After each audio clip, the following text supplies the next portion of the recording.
here we are again, but on a different machine. Look how dirty this bad boy is. Look at that under the shock. That's what winter does. That's what winter does. Hang on, let's do a little smiley face, smiley Baron. So I'm going to talk to you quickly today about filtering, making progress, lane splitting, whatever you want to talk about, whatever you want to call it, rather, because there's a few comments on the last video about it, some people wanting to hear more, and I thought, well, I'll give it a go, but I'm by no means an instructor, and what I do is not probably what is taught how to do it. All I can do is try and give you some helpful advice on how I do it, but don't blame me if you try and do it, crash, die, or get arrested. It's the wobbly bridge. Do I need to preface it with anything? Yeah, so to clarify, this is just how I do it. This isn't saying this is what you should do, this is the best way to do it, this is just how I do it. Therefore, you can't say I'm wrong. Right, tight spot filter. I never go around these islands here because you get fucked up by the cops. A P on the back, by the way, a P on the back of UK cars means they've just passed. So, pretty much as dangerous as a learner. In fact, more dangerous because a learner's normally got someone who can drive next to them. I guess one thing which no one really talks about is when you're filtering or making progress fairly swiftly, people always go on about, oh, you know, a vehicle this, a vehicle could do that, a vehicle could do this. Yeah, you're right. A vehicle could do that. And they're right. However, you can gain a lot more information by, and this is a bit of prejudgment here, but different vehicles do tend to do different things. Like this woman is a fucking retard. She's going to try and go down there now. She's fucked it right up. So women in convertible minis, avoid them like the plague. But you can kind of tell, like this van, for instance, he's not going to see as much as other people. He may be more aggressive, but he doesn't have the luxury of seeing. So when you're coming up filtering, and you've got a couple of vans, lorries, you've got to bear in mind that they're not going to see you as easily as someone else, or as a guy in a convertible car would, because obviously they've got the roof down, they're going to hear you as well. So there's lots of judgment calls you can make when you know, because I'm sure you've all been in the situation where you think, shall I go through that gap? Shall I or shan't I? Look at the vehicle and see. It does help. It does help. Taxis, you know, what's he going to do? They're usually actually pretty observant. They're just belligerent and don't want to get out of the way. Minicabs, however, those Addison Lee ones, are unobservant and belligerent. So I don't really need to be filtering here, and I won't. If I don't need to do it, I won't be unnecessarily risky to myself. But coming up here, I can see, I'm just going to tuck the mirrors in, van, Volvo. Now I can see that the gap gets very tight up there next to that lorry. I don't know if I'll make it through, so I'm going to slow a little bit, see if I can get around the back, which I can't.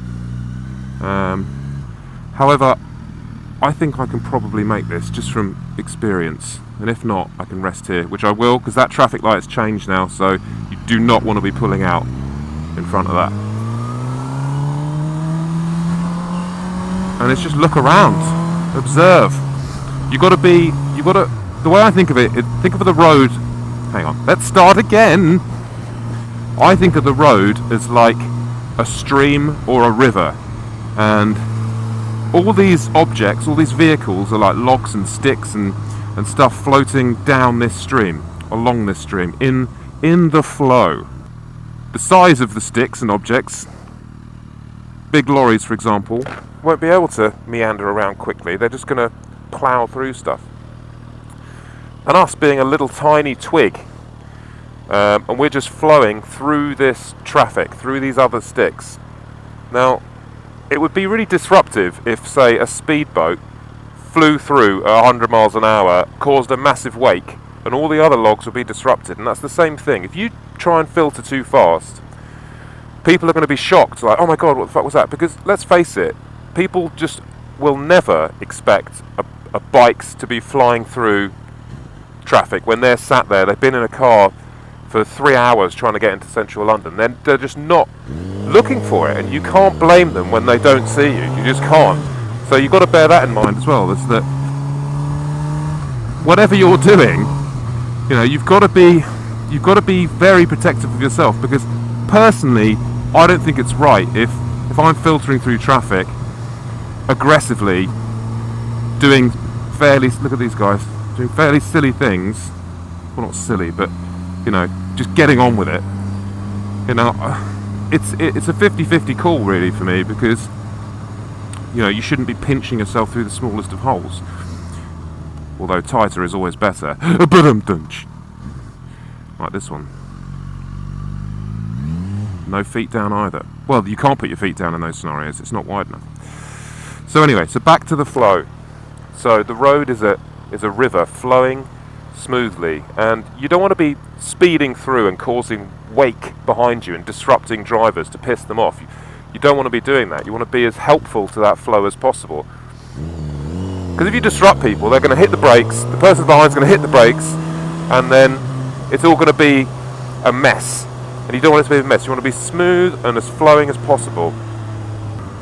So the speed, I would tend to go 20-30% faster than the traffic.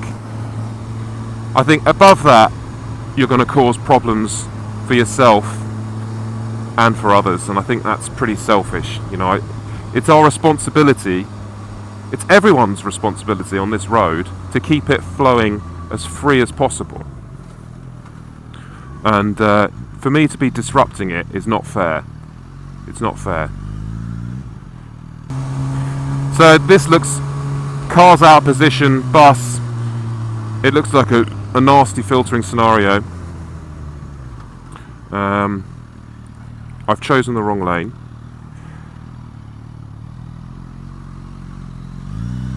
But I managed to get through. So you've got to kind of pre-pick your lines. If I'm not sure I'm going to go down the middle, I'll just sit and wait in the middle, because I've got maximum visibility then. So you've got to learn, you've got to be in total control of your bike. You've got to learn that, and that will only come with practice.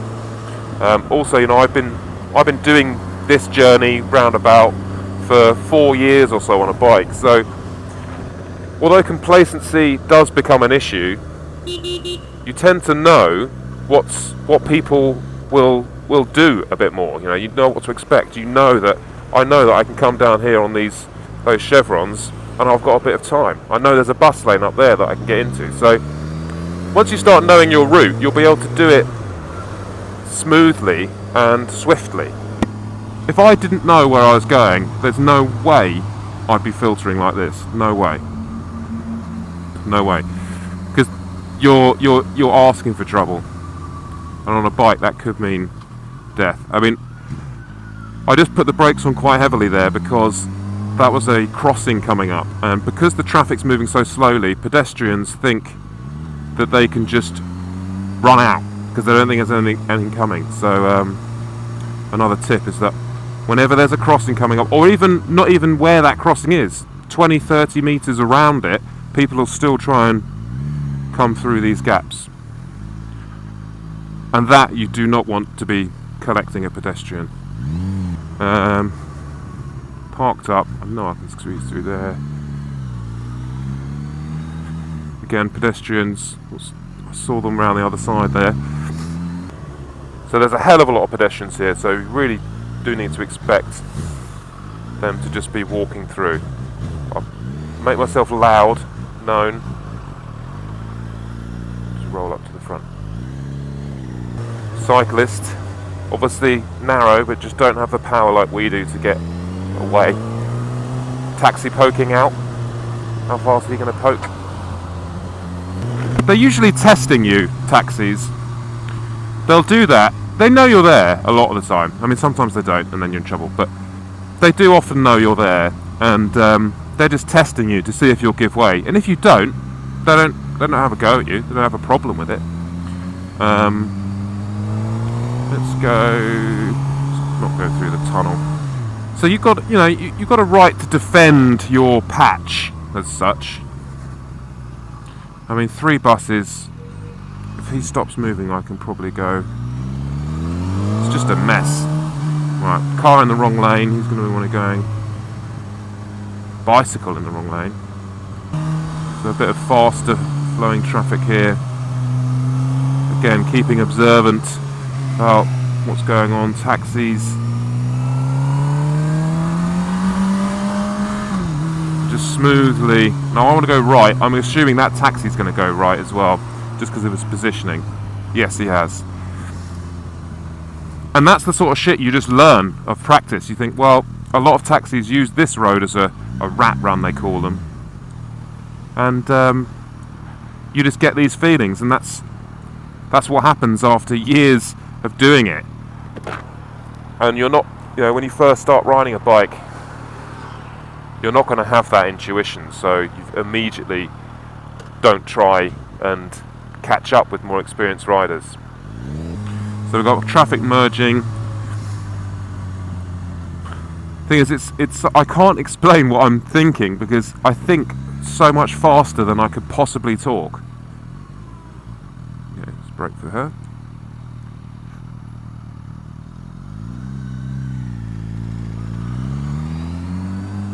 It's not brake for this guy though. Traffic.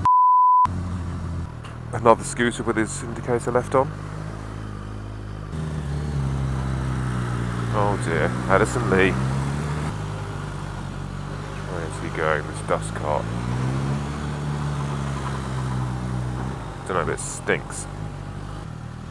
See, it's just a fucking nightmare. That lorry can't go down here, so he won't fit, so I know there's space.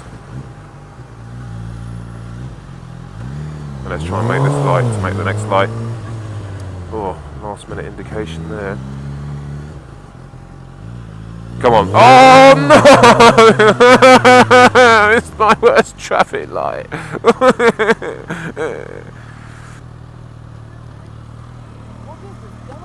Camera, yeah. Huh? No. It's just pointing that way. So you're on camera. Wave. I put them on YouTube. I just video it. Yeah, and if people crash into me on YouTube, funny stuff happens. Can I have a pizza? Have you got any pizzas in there? You're empty? See ya. What the fuck is up with all these fucking Domino's people? Maybe that's the same guy. I could literally get off the bike, eat a sandwich, and get back on it.